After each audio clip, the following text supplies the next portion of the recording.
Most SHRM-SCP videos online are made by people who never sat the exam.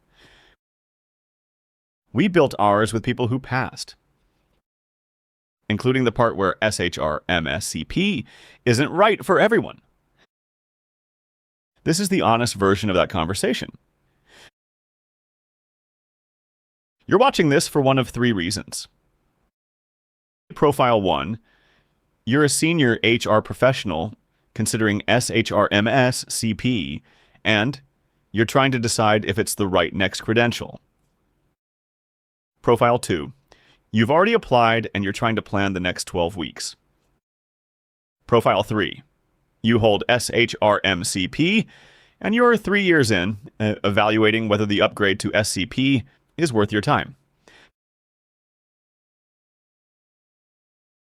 Pick the one that fits you.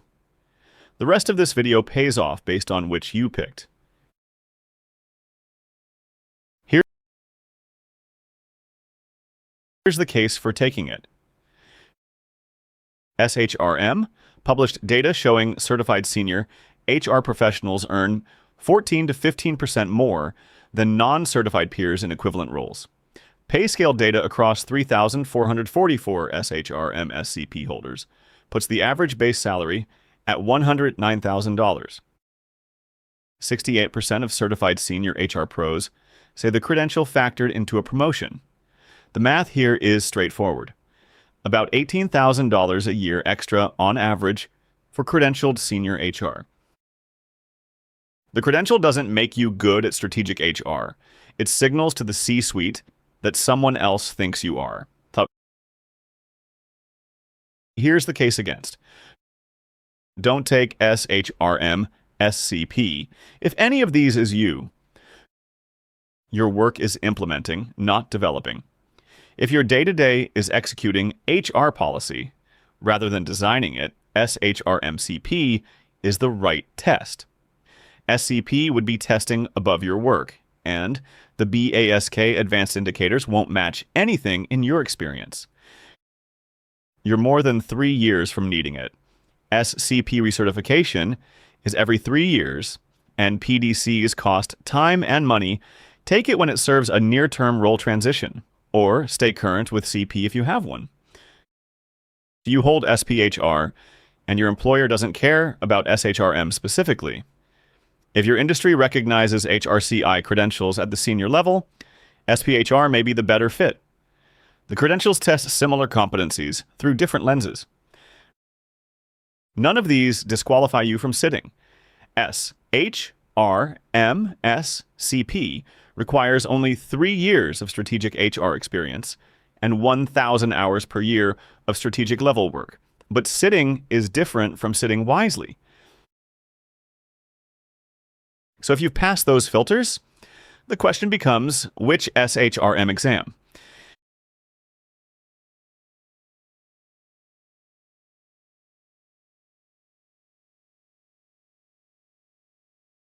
In your day-to-day work, are you implementing HR policy or developing it?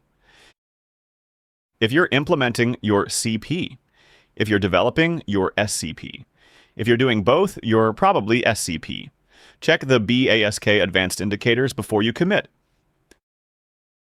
For the rest of this video, we're staying with SCP. Here's what the SHRM-SCP exam actually tests. 134 questions, 2 timed sections at 110 minutes each. Half are knowledge items. 40% are situational judgment items. 10% are foundational items. But here's what nobody explains for SCP specifically. Half the BASK is advanced HR proficiency indicators that CP candidates never see. So studying with CP tier materials means studying for half the exam. This is why we built our SCP Adaptive QBank with proficiency tier flags on every question. You can drill the advanced HR scenarios specifically. The CP and SCP banks aren't the same content with a different cover. Here's the realistic commitment. We see SCP candidates landing closer to 100 to 140 hours of total prep, higher than the 81 to 120 hour figure most cite for CP. higher complexity, two-tier scope. Strategic SJ is that need scenario practice, not just content review.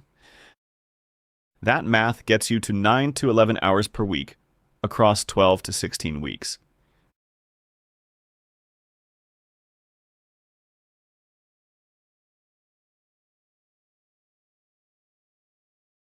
Be honest with yourself for a second. Can you commit 9 hours a week for the next 12 weeks? Most weeks, that's about an hour and a half a day. If you can, our SCP pass path, 12-week and 8-week plans, both build out to that 100 to 140 hour total, calibrated for the higher SCP requirement, not the CP one. Here's the difference between the 50% that passes and the 50% that fails. It's not intelligence, it's diagnosis. The candidates who pass don't study harder, they study smarter. They drill weak domains, not random questions. They simulate full-timed exams. They focus on strategic SJIs, because that's where senior candidates lose points. Inside our performance analytics, the cluster and domain breakdown surfaces exactly where the gap is before you sit. The weak spot detector flags it. The adaptive Q bank drills it. So you walk in knowing the gap is closed, not hoping it is. So back to your profile. Profile 1, considering it. Look at the cost math. Look at your 3-year career horizon. Make the call this month. Profile 2, already applied. Lock down 12 to 16 weeks. Plan it backward from your exam date. Block 9 to 11 hours per week minimum. Profile 3, CP holder, considering the upgrade. If you're past 3 years on CP and your work has shifted toward strategy, the upgrade is worth it. Start with the BASK advanced indicators to see the gap. Drop your profile number in the comments. We read every one. If this video helped, here's something for you. Use code SCP10 at PrepSolution.com/SHRM-SCP. 10% off any package. Valid through September 30th, 2026. What you get: the adaptive Q bank with proficiency tier flags, the exam mirror, 3 full mocks at real SCP pace, expert explanations on every question, custom practice mode for drilling specific domains, daily quizzes that build retention, the knowledge assessment that scores your readiness, performance analytics that show your trends, and the built-in notepad to keep your study notes in one place. Plus the Strategic SJI Masterclass and the Prep Decision Framework, built for SCP scenarios specifically. Exam prep written by the professionals who passed. Good luck on test day.